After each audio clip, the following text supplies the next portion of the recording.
Bale, dalawang tunnel to eh. Ito yung unang tunnel. Ito naman yung pangalawang tunnel. Lamig. Sarap naman sa ilalim.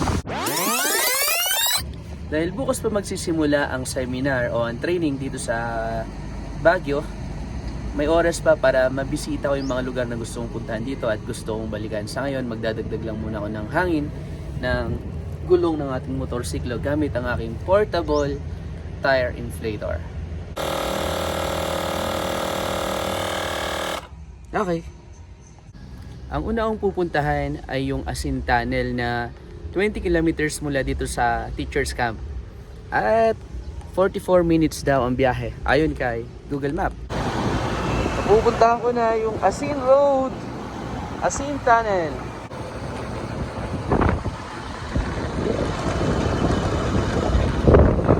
Hey, ganda!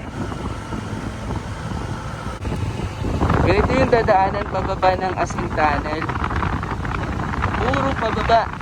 Tapos may madadaanan kang ganti kulay. Wow!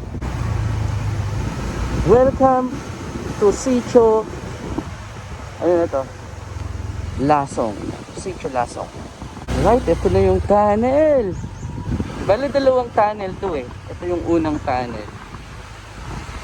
Wow!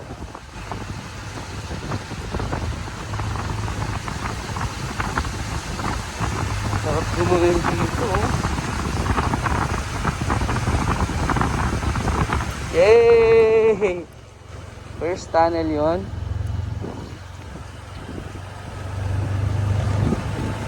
Ito naman yung pangalawang tunnel. Lamig. Sarap naman sa ilalim.